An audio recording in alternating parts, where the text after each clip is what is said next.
nuestro dolor. Algún día seremos tierra y será nuestro dolor. Algún día seremos tierra, algún día seremos tierra. Nuestro dolor siempre volverá. Cada vez que te vas, siempre volverá. Nuestro dolor siempre volverá. Cada vez que te vas, siempre volverás cantando con la luna. Y regresarás sonriendo con la tierra. Siempre volverás cantando con la luna.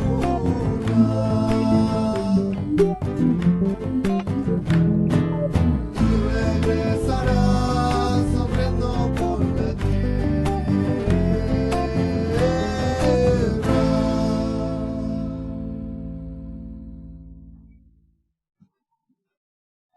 Buenas, ¿qué tal? Mi nombre es Adriana Fernández. Estamos en el espacio Docencia del CEDIAL, Adriana Fernández Becky. Bueno, vamos a empezar el seminario que dura 3 clases, 3 encuentros, y el último de cierre, que es en base a todas las preguntas que ustedes quieren hacer, que me pueden mandar por mail. El seminario se llama Sabiduría Popular y Filosofía Latinoamericana en tiempos de pandemia. Así que bueno, trataremos de por ahí tratar de compartir algunas ideas que a ustedes les sirva como para hacer sus propias conclusiones y estar juntos en estos encuentros, en estos tiempos difíciles. Bueno, vamos a compartir pantalla. A ver, vamos a ver si podemos. A ver, compartir pantalla. Abrimos acá. Ahí estamos. Bueno, acá tenemos el título del seminario. Va a ser una breve introducción al pensamiento latinoamericano. Vamos a tratar de tomar 3 puntos nodales que ahora vamos a desarrollar. Pero previo a eso, quisiera subtitular este encuentro como vamos a poner acá para a ver si se ve mejor la pantalla. Vamos a titularlo El mito de Pachacuti. Pacha significa tierra y cuti volver, o dar vuelta, volver a la tierra, que tiene que ver con creer, volver a creer, resistir y seguir insistiendo para no ser aniquilados. Pienso que este mito de Pachacuti viene a cuenta de los tiempos y de la crisis que por ahí estamos viviendo a nivel de la pandemia, esto de resistir a los tiempos difíciles que nos ha tocado vivir ahora, e insistir en nuestros valores, en nuestras creencias, en nuestras convicciones, para que no nos supere ni la angustia, ni la desesperación, y podamos creer en que podemos crear el mundo de vuelta, a partir de esto que estamos viviendo, que nos puede hacer pensar de otra manera, o ver qué cosas hemos hecho para poder restituir nuestra convivencia de otra manera, por ahí con otra calidad de vida. Pachacuti, acá tenemos el símbolo, el signo. Pachacuti, acá hay un breve relato, ¿no?, de que cuando había unos tesoros escondidos, que era el oro, con el pueblo, y los incas no poseían la tecnología necesaria para producirlos en cantidad suficiente para comerciar. Y entonces se oyó surgir de las profundidades, como una voz de trueno, de ese cerro hermoso, donde estaba depositado el oro, donde estaba el oro, un trueno que dijo, no es para ustedes, Dios reserva estas riquezas para los que vienen del más allá. Entonces los indios huyeron despavoridos y el Inca cambió el nombre del cerro, que desde entonces se llamó Potoxí, que significa truena, revienta, hace explosión. Cuando vinieron los españoles ya no estaba Capaz, se había muerto, pero seguían presentes esos mitos, entre los cuales se destacaba este de Pachacuti, que era un concepto que aludía a esto, a la inversión, una fuerza telúrica que invertía la realidad, que transformaba, revolucionaba la realidad. Entonces se refería a la transformación de ese mundo, ¿no? O sea, un ciclo, había como 3 ciclos, que después voy a volver sobre el mito de Pachacuti, había como 3 ciclos, que terminaba el ciclo de los 500 años para volver nuevamente un mundo al revés. O volver a un mundo de origen. Siempre es como esta cuestión de dar vuelta y el tema del retorno, el eterno retorno como las primaveras, los veranos, otoño. Bueno, ahí dejo en suspenso el mito de Pachacuti, pero recordemos que es el subtítulo del seminario. A propósito de la pandemia, el volver, el dar vuelta. Vamos a comenzar entonces con un breve marco histórico, pero no historia cronológica, sino lo que quiero es que marcar determinados hitos que hacen a la formación del pensamiento latinoamericano. No vamos a hacer una historia del pensamiento latinoamericano, no a la manera por lo menos tradicional, sino que nos vamos a focalizar en el pensamiento a partir de los años 60, pero para eso hay un marco referencial que tiene que ver con el descubrimiento de América y la empresa mercantilista, que está determinada filosóficamente por lo que vamos a llamar la voluntad de dominio, que tiene que ver con la dominación española que produjo el desmoronamiento de la organización indígena, en lo cual no hubo un diálogo intercultural, sino que hubo una imposición, una voluntad de dominio, una voluntad, digamos, que tenía que ver, no sé si con la aniquilación porque hubo mestizaje, pero sí con el menosprecio y el socavar toda una cultura de los pueblos originarios. Por lo tanto, hubo una economía sin creación de riqueza, sino que más bien era una cuestión de obtener metales preciosos a bajos costos.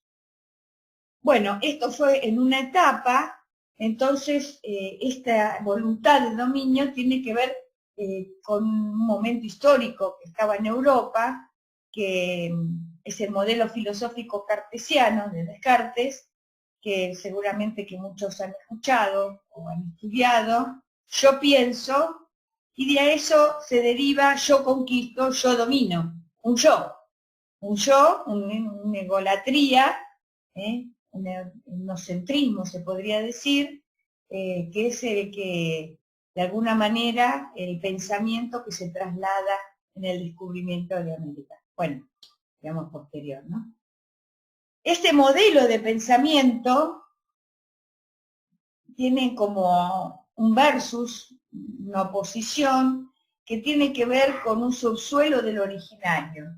El subsuelo del originario es el modelo de pensamiento que tiene que ver con lo comunitario.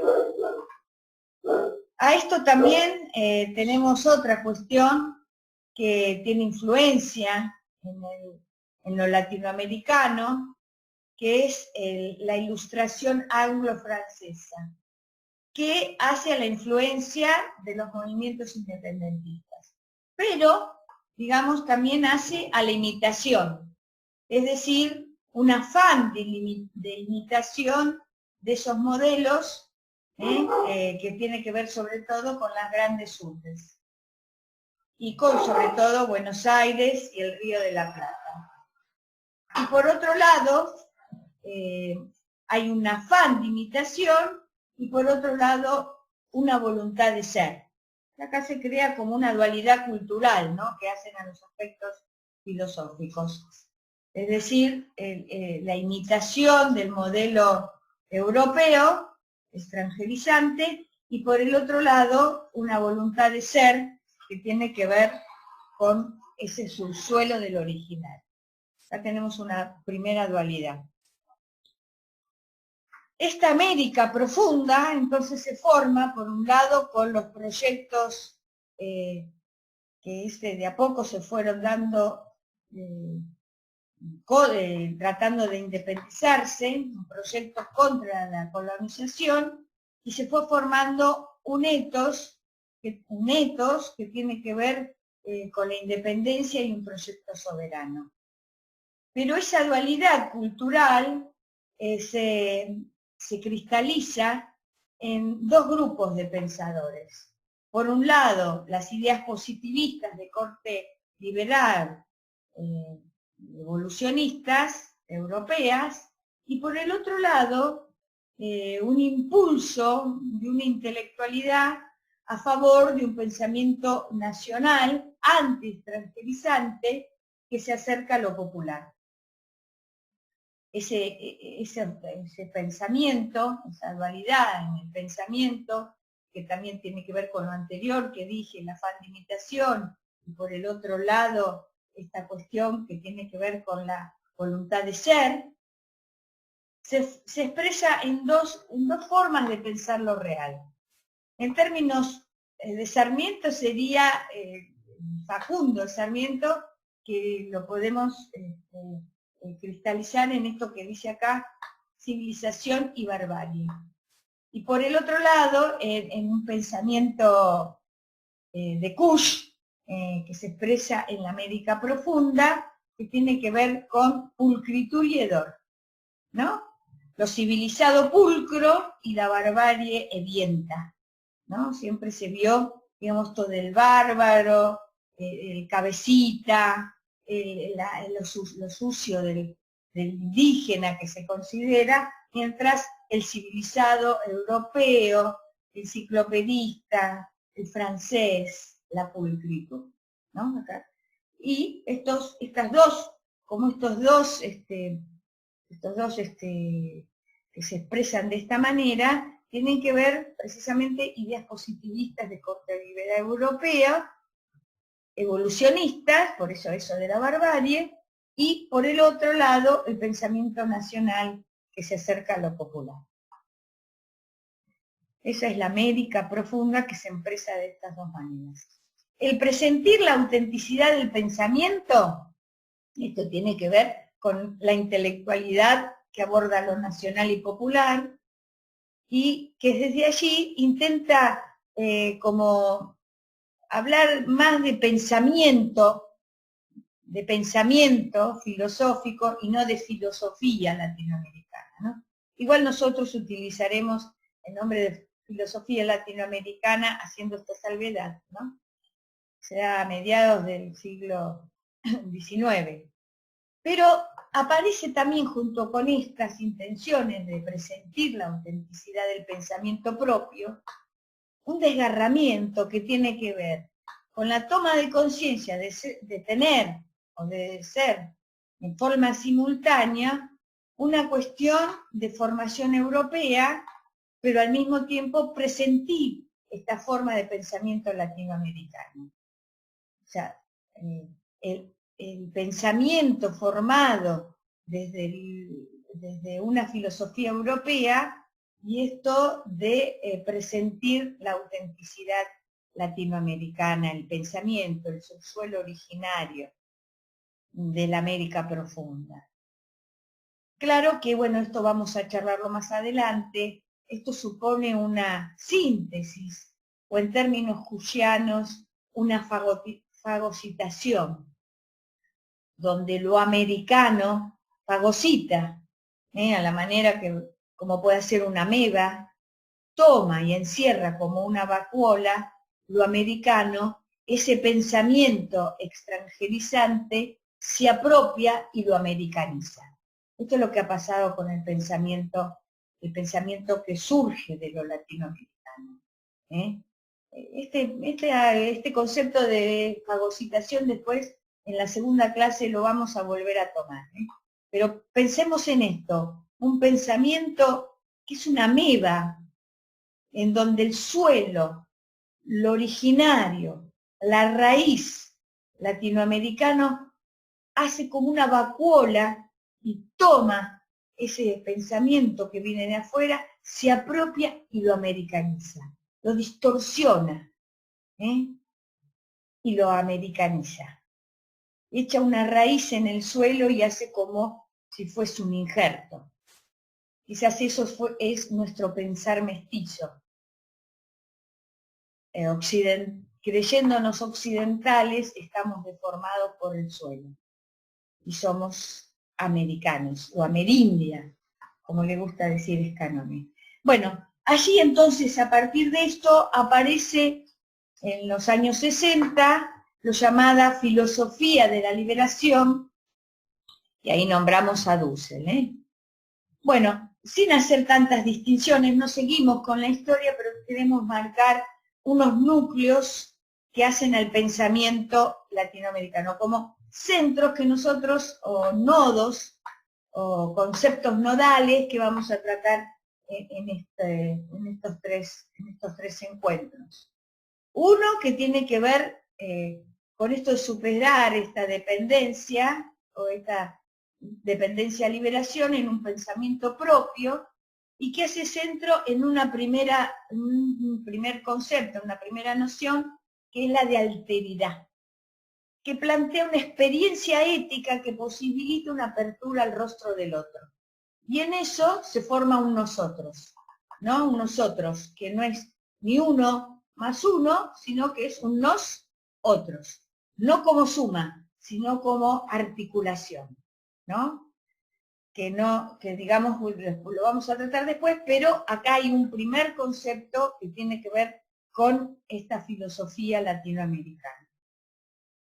El segundo concepto tiene que ver con una mediación simbólica, es decir, encontrar una propia metodología que tiene que ver con una hermenéutica histórico-cultural y que busca una manera de encontrar una sabiduría popular, no un discurso o una argumentación filosófica, sino una sabiduría popular. Y la sabiduría popular tiene que ver no con la definición de un ser, sino con el encuentro con el sentido. Y de ahí, entonces, una hermenéutica. La hermenéutica devela sentidos, no define ser. Y ahí precisamente nos encontramos con esto que primariamente tiene que ver con el vincularse con un símbolo. Un pensar filosófico que corresponde a un lenguaje simbólico. Vuelvo a decir, no es el tratamiento argumental definitorio de una inteligencia racional, sino el encuentro simbólico de la sabiduría popular. Y un tercer elemento que tiene que ver con el estar. El estar previo al ser. Desde la filosofía propia europea, o de la tradición filosófica occidental, nos encontramos con una metafísica que define el sustrato, o qué es aquello que determina lo real, y entonces encontramos su primera cuestión en el ser. Mientras que en el pensamiento, en la sabiduría popular, con la mediación simbólica, lo que vamos a encontrar es el estar, y el estar que determina el ser. ¿Esto cómo será? Bueno, esto va a ser visto más adelante, lo vamos a tocar en nuestra segunda clase. Pero estos tres nodos, estas tres cuestiones que son la clave del pensar, va a ser nosotros, estar, y la mediación simbólica. Esto que se encuentra en general en todo pensar originario y popular. Tiene validez universal, pero esa validez universal siempre es situada, porque los pueblos se encuentran situados, que tiene que ver con la geocultural del rostro de los pueblos. Bueno, entonces vamos a comenzar comprendiendo a ver qué es esta apertura a lo simbólico, esta mediación simbólica. Vamos a tratar de encontrarnos con esto del símbolo. No a la manera de lo lingüística, sino a la manera de cómo lo explica Kusch en el libro de Esbozo de una antropología filosófica americana, en donde Kusch explica el símbolo, en donde se canaliza como un estado de fluencia, un flujo, que se convierte en fe y en donde el pueblo gana la lucidez de cómo remediar la existencia, de cómo hacer de este mundo su casa, su domicilio existencial. Siempre, digamos, como cuando uno se muda. Cuando uno se muda a otro lugar, resulta que es algo que no conoce, como inhabitual, hasta que hace de ese domicilio una habitualidad. La existencia entonces en el mundo hace su casa, su domicilio existencial en la medida que encuentra sentidos de cómo arraigarse. El símbolo es un modo, una mediación de sentido para encontrar entonces un contexto habitual de la vida. Para esto, para explicar el símbolo, entonces,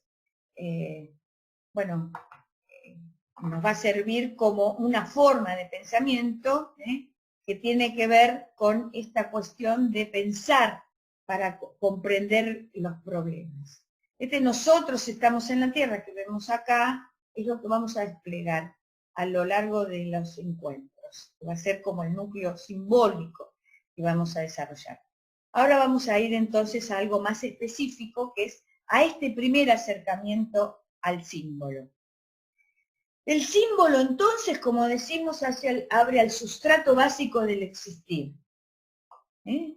Es un modo desde donde el sujeto, los pueblos, o cualquier, digamos, sujeto desde el originario, desde la inteligencia emocional, recrea esta área simbólica para convertir ese mundo de objetos, ese patio extraño que habita y lo convierte en algo habitual, en algo que tiene sentido. Y entonces cuando nace el símbolo, muere el objeto, porque aparece el sentido, una significación profunda que da sentido a la vida. Allí entonces podemos definir el símbolo como una estructura de significación en que un sentido directo primario me lleva a otro sentido que lo constituye y lo supera. Así entonces Kusch define el símbolo con 3 planos. Vamos a pasar esto. El primero, que es el significante, voy a leer lo de Kusch mientras presento esta diapositiva, que dice, el primero, un soporte material, o sea que es lo primero con lo que nos encontramos. Todo soporte material siempre es captado como cualquier signo con los sentidos, que es dado o visto. Un segundo,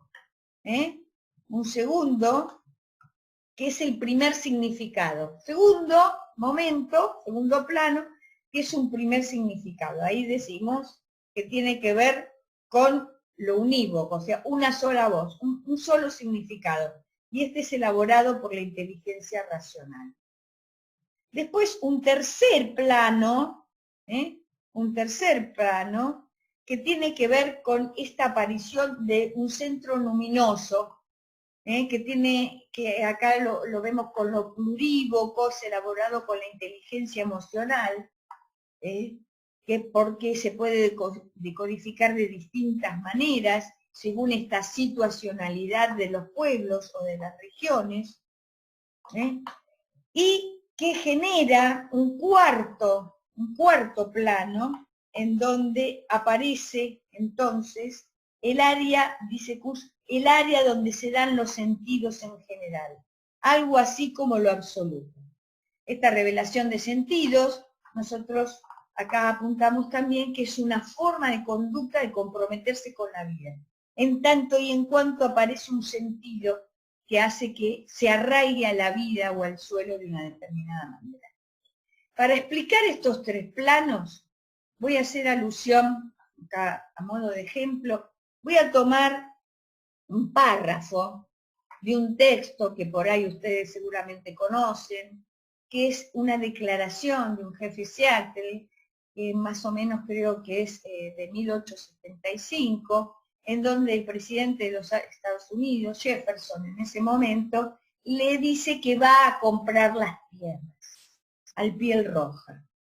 Y entonces le dice, pero ¿cómo me vas a comprar las tierras si las tierras no son mías? Nosotros pertenecemos a la tierra, somos una hebra de la tierra. ¿Cómo se puede comprar algo que no se posee?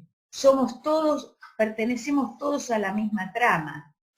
O sea, esta cuestión de la posesión y de la propiedad privada que está lejos del imaginario de los pueblos originarios. Y acá entonces tomo una parte en donde expresa esto. Lo leo y vamos analizando cada uno de los planos que ya dije. El texto dice así: los ríos son nuestros hermanos, sacian nuestra sed, los ríos cargan nuestras canoas y alimentan a nuestros niños. Si les vendemos nuestras tierras, ustedes deben recordar y enseñar a sus hijos que los ríos son nuestros hermanos y los suyos también.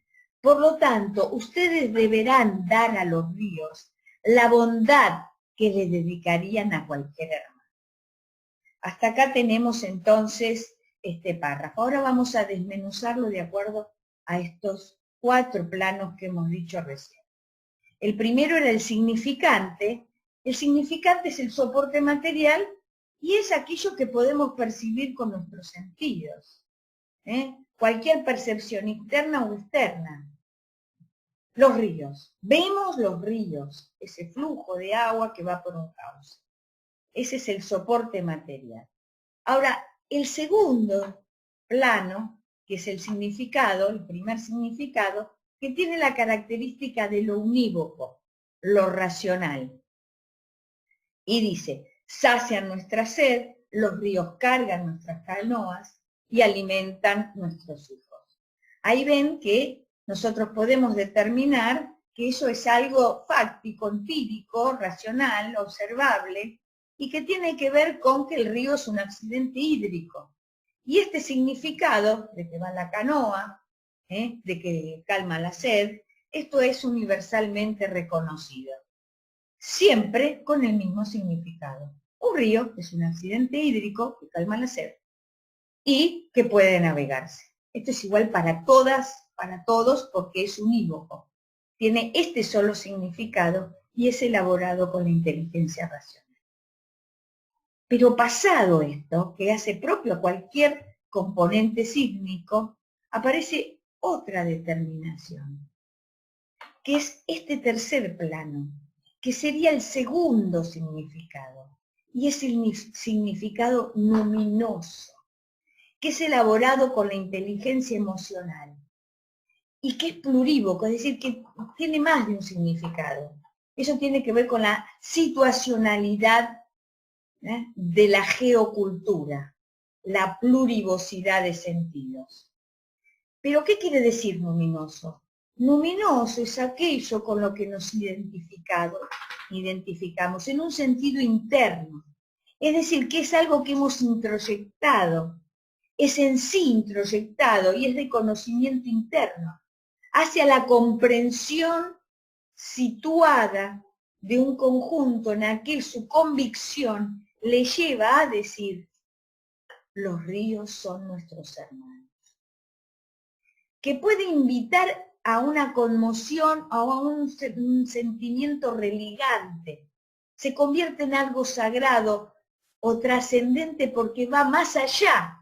Trascendente en el sentido que va más allá en este caso, del accidente hídrico. Y se convierte en algo sagrado porque es una convicción que va más allá de lo meramente empírico. Y hay que entender que es un estado de ánimo, es una comprensión que tiene que estar el sujeto vinculado con este significado. Entonces hace una matriz de significación en el que se apoya un imaginario social.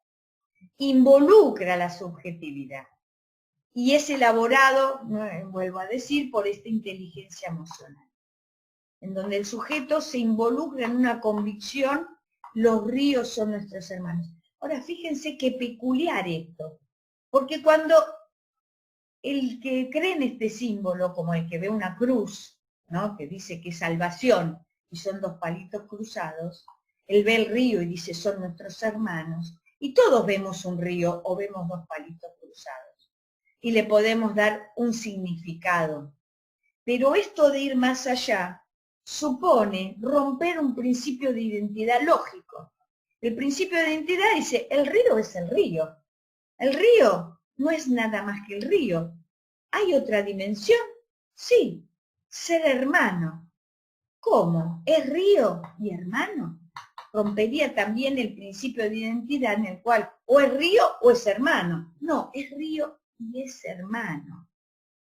El símbolo rompe la identidad de la, el símbolo rompe la identidad unívoca para ser plurívoco y convertirse en una gama de significaciones, en donde rebasa por abundancia un significado. Son hermanos y eso tiene un sentido. Y el río, entonces, el accidente geográfico, es superado por un sentido, un vínculo de hermandad. Y ahí aparece entonces la revelación de sentidos, que es el cuarto plano, en donde aparece el sentido, que ya no es una mera definición, es una pragmática de una semántica que significó ser hermano, en donde involucra un modo de comportarse frente a ese objeto, que muere como objeto y aparece como sentido. Involucra entonces, ahí dice, una praxis del imaginario social. Por eso dice, ustedes deben recordar y enseñar a sus hijos, ya hay una cuestión de educación, de formación, que tiene que ver con una instancia ético-cultural, que los ríos son nuestros hermanos, y los suyos también. Ahí habla de una comunidad. Desaparece el yo objeto para convertirse sentido, nosotros, río, ustedes, todos. Por lo tanto, ustedes deberán dar a los ríos la bondad. Aparece una cuestión ética, una cuestión de significación, de sentido ético, de valoración, que le dedicarían a cualquier hermano. Vínculo ético, cultural. Cultural porque forma una costumbre, un modo de ser en relación. El símbolo entonces devela todo esto. No es que el símbolo lo inaugure o que del símbolo haga esto, sino que se expresa este saber en una mediación simbólica, que tiene que ver entonces con esta distancia hermenéutica, en donde el símbolo, desde el punto de vista semántica, remite a un sentido. Esto primario me lleva a otro secundario, que es figurado y que tiene que ver con lo existencial. Y entonces el símbolo da que pensar, necesita interpretación, dice más de lo que dice. Cuando digo río, digo más de lo que dice, en palabras del indígena. Cuando digo río yo, es un accidente geográfico. En palabras de esa significación cultural, de ese imaginario social, cuando dice río pero no dice río, dice hermano. Y siempre da que decir, o sea, acá hay una instancia, un reto dentro de la tarea interpretativa que tiene que ver con la cuestión filosófica que hace al pensar filosófico, a esta cuestión que es encontrar esa plurivocidad, esa densidad que hace a la tarea interpretativa del símbolo, que en donde se devela una comunidad. Entonces, entre los aspectos del signo y los del símbolo, se produce esta deriva interpretativa. Hay una distorsión del significado del signo, río, en este caso, que deriva a otro significado que tiene que ver con esta cuestión del símbolo. Entonces acá hay un comprometerse con esta cuestión. Quiero leer algunas partes de acá de la filosofía latinoamericana, en cuanto que la actitud del intelectual latinoamericano en general consiste en tener miedo de ser el mismo y pensar lo propio. Por esa cuestión de la distancia, de este desgarramiento entre la formación y este presentir la América profunda.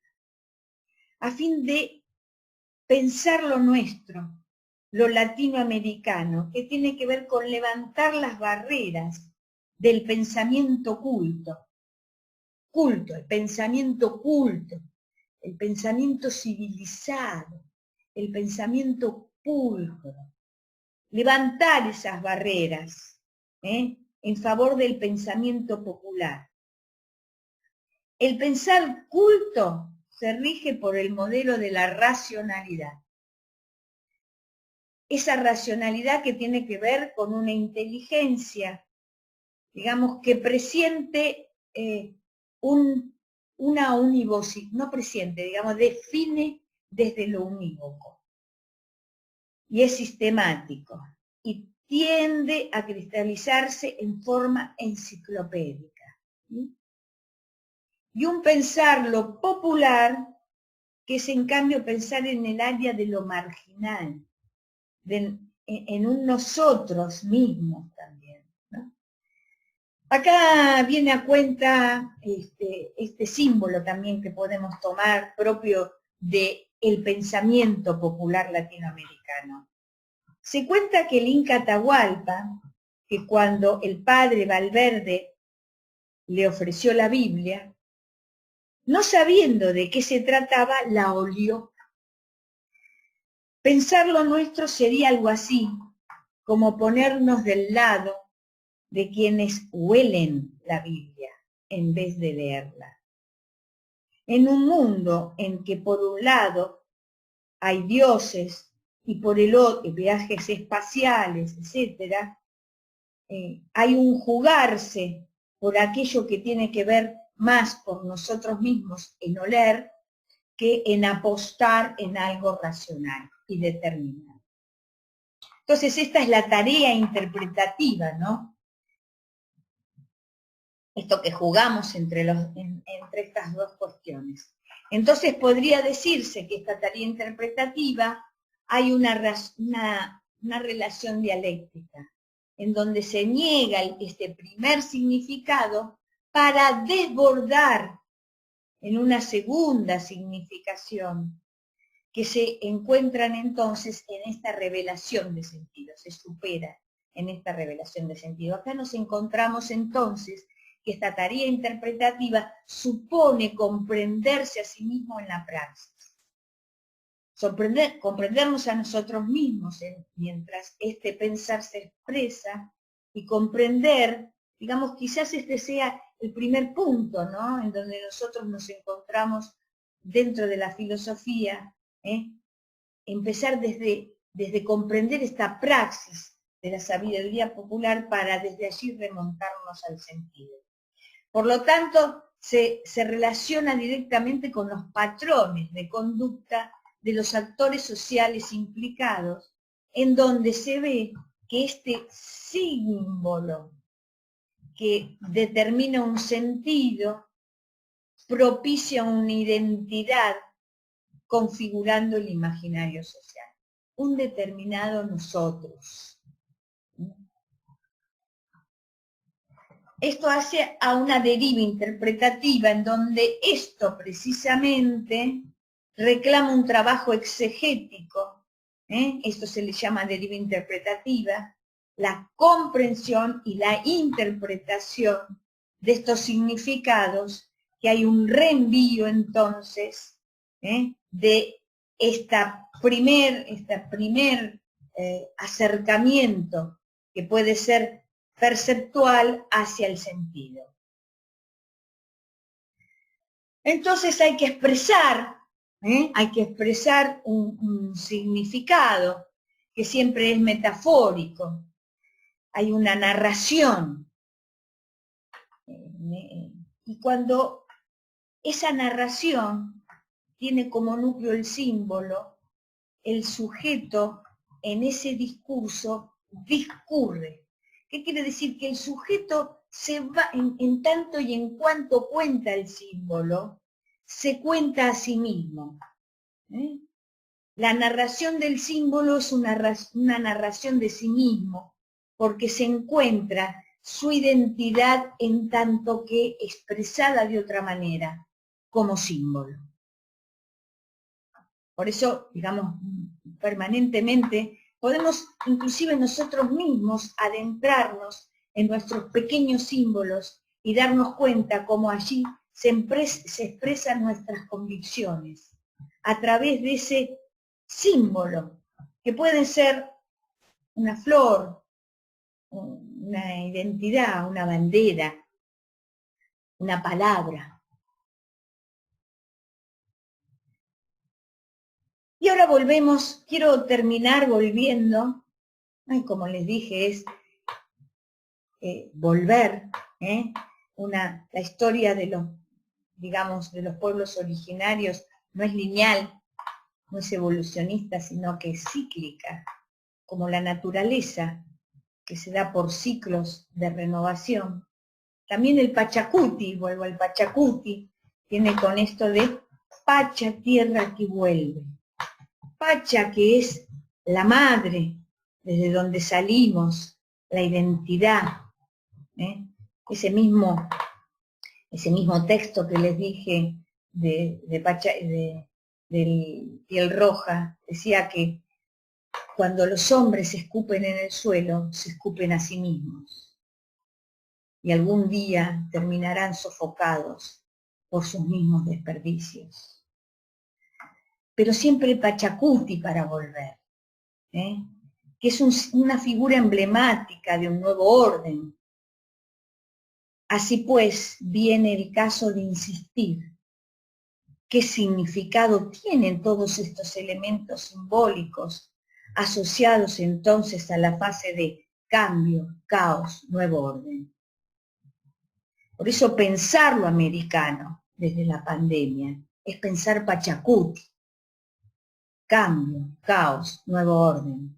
¿Qué significará en estos tiempos de pandemia este volver del mito de Pachacuti?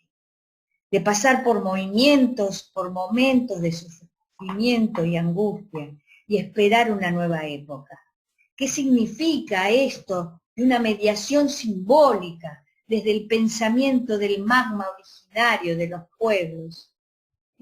Pensar de otra manera y abrir un horizonte en donde encontrarnos con nuestros caos internos, el caos del mundo, el caos social, y allí tener la oportunidad, como dice Kusch, de crear el mundo de vuelta. Tal vez es respirar simbólicamente, respirarnos simbólicamente y encontrar en la ciencia, aún en la ciencia, aquel pensamiento de la inteligencia emocional, porque nos mueve a creer que podemos salvarnos. Es el momento del cambio que está acompañado incluso de conmociones telúricas, de movimiento de la naturaleza, de fenómenos culturales. Bueno, hasta acá hemos llegado hoy. La próxima vamos a ver entonces un segundo núcleo de este pensar. Hasta aquí tenemos esta simbolicidad. Ahora nos toca, desde esta simbolicidad, pensar ¿Qué es aquello que? ¿Qué es aquello que fundamenta la realidad? Si es este sentir, si es este inteligencia emocional.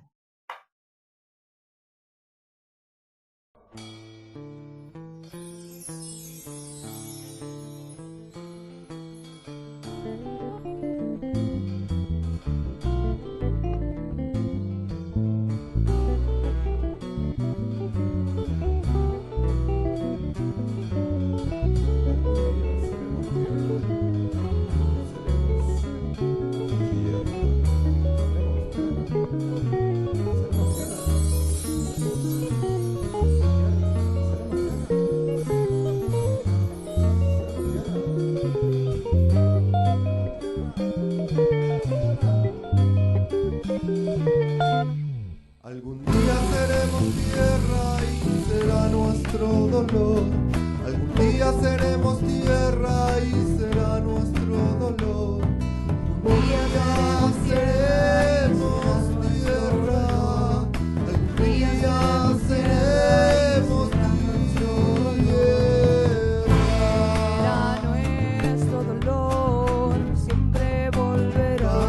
Cada vez que te vas, siempre volveré. Era nuestro dolor, siempre volverá. Cada vez que te vas, siempre volveré. Volverás cantando con la luna.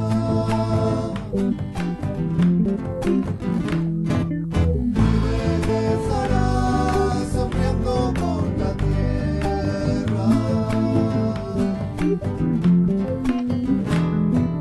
Siempre volverás cantando con la luna.